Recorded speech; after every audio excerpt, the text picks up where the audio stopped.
What is up, my YouTubers? It's Jennifer, and today's video is kind of like a postpartum check-in type of video. Might edit this video, might not, so you guys will see that if it's edited. But I have two videos that I started filming about postpartum.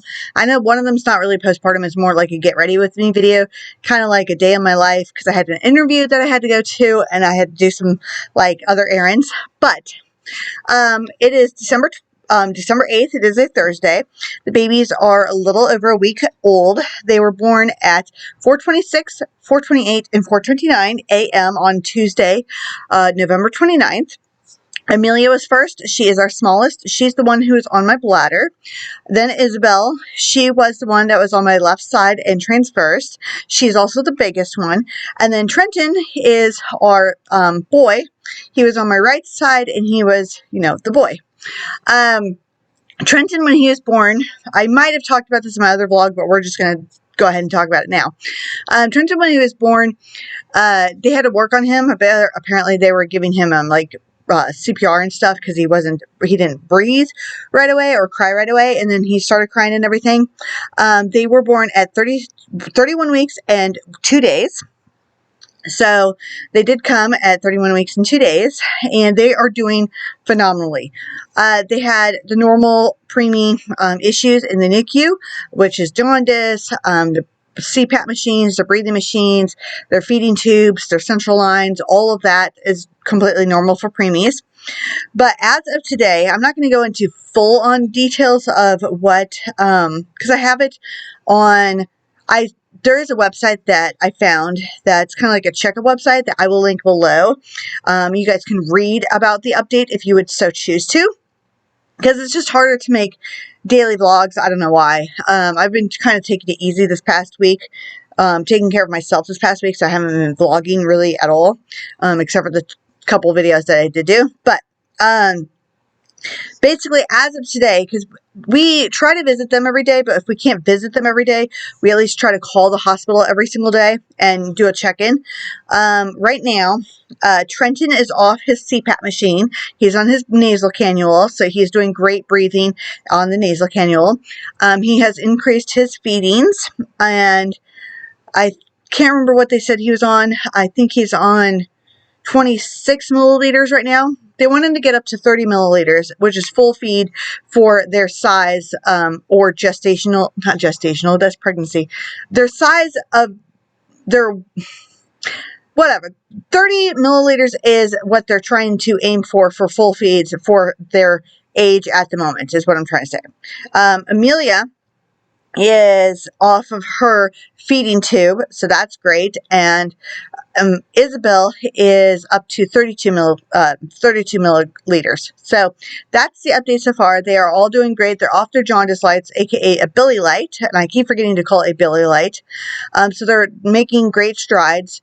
Probably by Christmas time, they might be ready for a bottle feed. If not, it'll be New Year's Eve week, which is great. So, that's what they're aiming for, is by New Year's Eve week, they will be probably being able to be bottle fed. And then the discharge date, we will not know.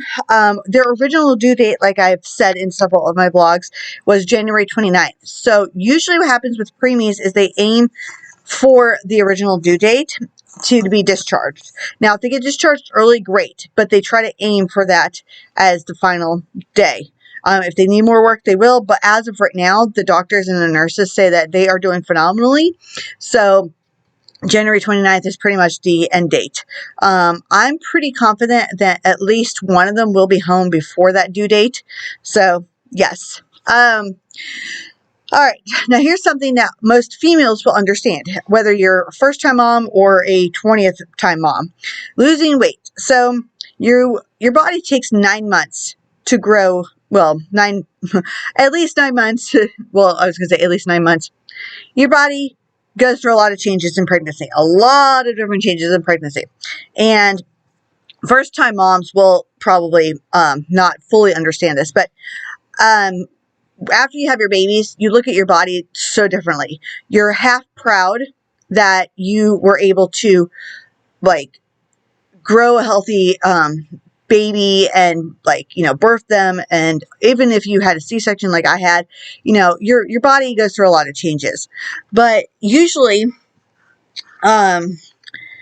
most females go through this postpartum body image dysmorphia type of thing where you're so tired, you just feel like just fat, ugly, you're overworked, you're overtired, your boobs hurt. If you're breastfeeding or if you're pumping, your boobs hurt. You just feel, you don't feel human anymore, if that makes any sense. You just kind of feel like you're just a blob and you're just functioning on like adrenaline at that point. Since our babies are in the NICU, I have the opportunity to get as much rest as possible.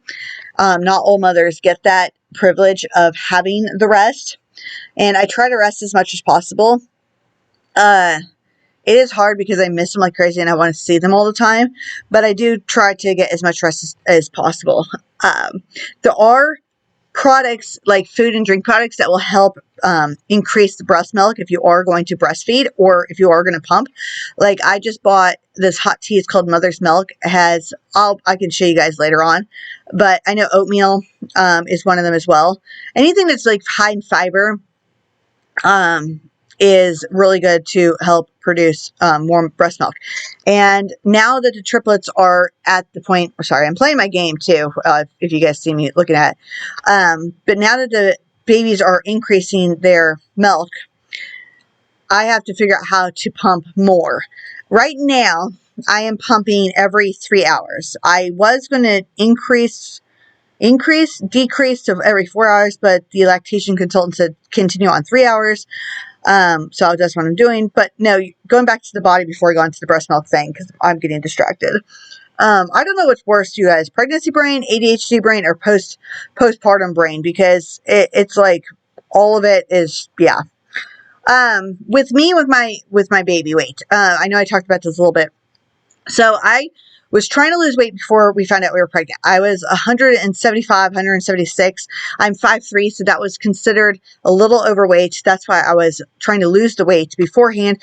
But that's what happens when I wasn't working and I was eating all the time. Well, and being lazy, basically. And then I think the last time I got weighed was at my 29th week checkup.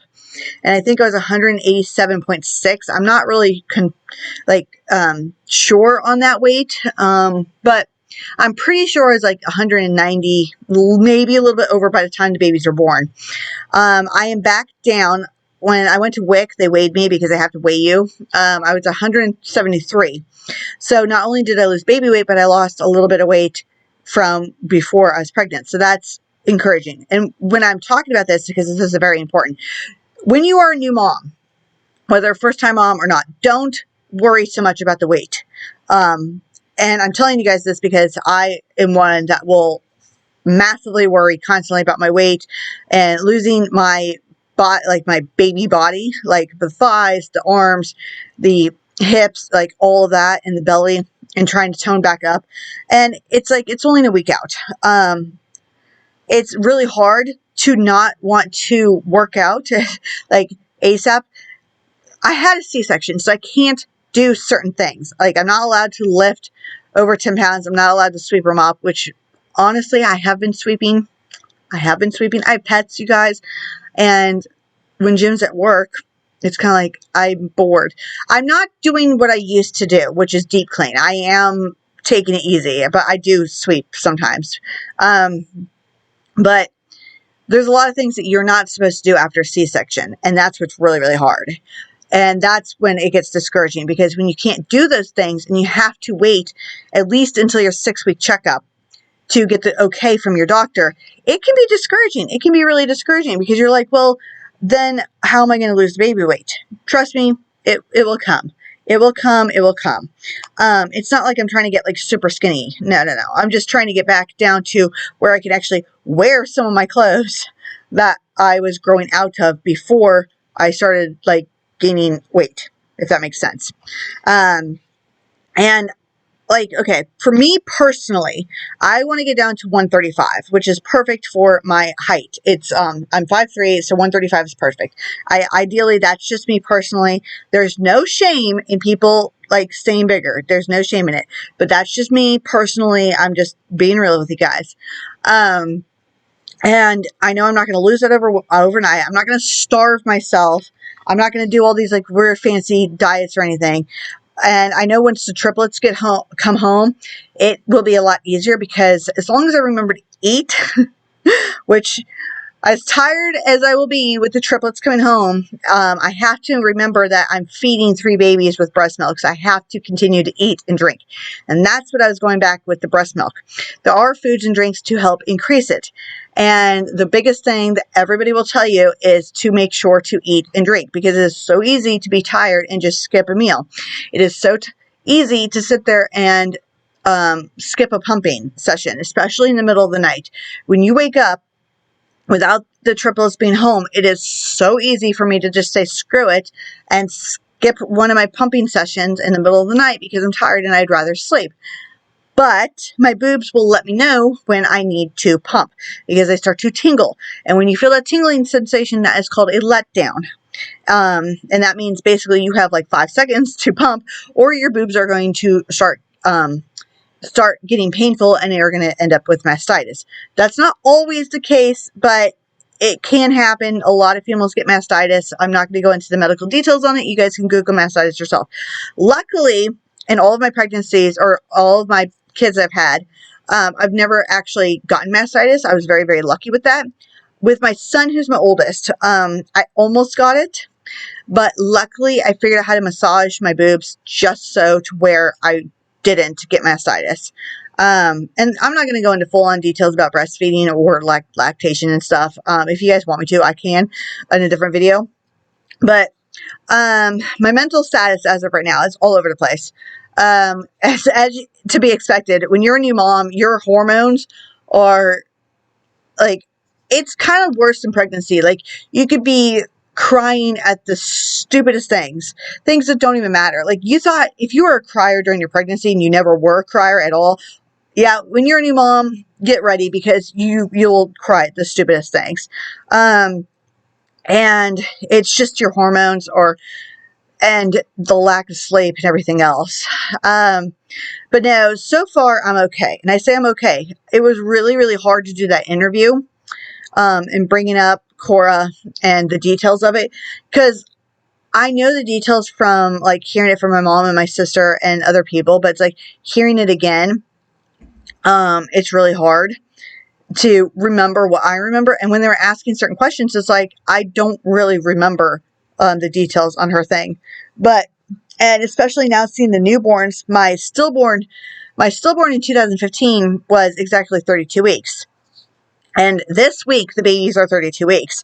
So when I look at them, it's like I get really emotional and I'm going to start crying here because it's like when you go from a stillborn and you see her size and you see your babies that are the exact same size and the exact same weight, it's like, and they're thriving. So I have to keep reminding myself that we're blessed with 3. And I'm grateful for that. But, mental status, it's really hard because I miss the babies. When I go see them, I don't want to leave them, but I do want to come home at the same time because I like my bed and I like being outside the hospital environment. I wish they were home, but I know they're in good hands. I did get to hold all 3 of them yesterday. Yesterday I went to the hospital and to visit them. And yesterday I got to hold all 3 of them. The only reason before I was only able to hold Trenton and Amelia because Isabel had her central line still in. And I'm not going to go into all the details because I can't even remember half the medical terms like a central line and stuff. You guys can look that up. But no, when I held Trenton first because I felt kind of bad. He's in a room by himself and the sisters are in a room together. They can't put all 3 babies in a room because they don't have, since triplets are rare, they don't have the size of the rooms to hold triplets. And then the girls are in a room together because they have twin rooms, if that makes sense. But I held Trenton first and he was on his CPAP machine as of yesterday. So it was kind of weird to hold him with a CPAP machine. But it was easy. He fell right to sleep. I did get to change all 3 of their diapers yesterday. Trenton had a big sticky poop. It was weird. I haven't changed a boy's diaper. I think I changed my nephew's diaper before, but he's 5 now, so it's been a few years since I've changed a boy's diaper. And then my son, who's 13, so it's kind of like, it's been a few years since I've changed a boy diaper. And the only thing I know about boys is if you put a wet wipe over their little wiener to not make them pee on you, then that helps. Because if they feel anything wet, they won't pee all over you. There's a tip for you guys. If you're changing a boy's diaper, put a wet wipe over their wiener. If they're flailing around and the wet wipe happens to come off, or if they pee into the wet wipe and it happens to come off, just you know, you don't need those little fancy PPTP things. Just put anything wet washcloth on them. If you put something wet over their pee, then they won't pee everywhere. And since they're preemies, they have preemie diapers, but since they have all these wires connected to them, we have to fold down the front part of the diaper. They did tell me to fold his wiener down so he doesn't, like, when you take off the diaper, it's not, like, sticking up and peeing everywhere. At least if it's folded down, he'll pee into the diaper, if that makes sense, which makes sense to me. And I totally forgot about that. Like, when you're changing a boy's diaper, make sure to put their wiener facing, like, down. I know it sounds so weird to talk about that, but that's the best way I can describe it. But Amelia had a little tiny poop, and then Isabel had the next step poop up, which is basically not the tarry poop. It was the mustardy, seedy breast milk poop that looks really, really gross. So that's good that she has transitioned in from sticky poop to breast milk poop. If you are a mom out there, you know what I'm talking about. If you're a dad out there, you know what I'm talking about. If you're a first-time parent, you have no idea what I'm talking about. Or if you're currently pregnant with your first child, you have no idea what I'm talking about. There is transitions with poop. I'm sure your doctors, nurses, or consultant people have talked to you about this, but you go from like sticky, black, tarry-looking poop to like this weird mustard, seedy-looking poop, and you're like, when you get to that seedy poop, you're like, what did my child eat that has seeds in it? And then they transitioned into like the other poop stuff that's really gross and stinky. But yeah, that's pretty much the updates so far. I know it's Thursday. I probably will give you guys a little more updates. I'm trying to do weekly updates again, starting from either from Sunday or Monday, and then going a week out, kind of like I did with my pregnancy vlogs. And I'm starting this one late just because I've been resting all week. I've been taking naps. I have been taking naps as much as possible. I feel a little okay today. When I held babies, like the calmness in them and then just smelling them and just the mother instincts in me, I got so tired when I came home yesterday. I basically wanted to just pass out like right away. I slept. Minus pumping today, I pretty much slept all day. I just pumped at 4 p.m. Yeah, because it's 5:43. So I just pumped at 4 p.m. And usually when I get to about 4 o'clock, 7 o'clock pumping times, I'm usually more awake. And then when it gets to like the 10 o'clock pumping session, I'm like wanting to go back to sleep. So usually between 4 and 10, I'm awake. If that makes any sense. So now that I know that I have like that window of 6 hours where I'm kind of awake, I'm going to try and do some things like film these or edit some videos. Jim has been working like crazy.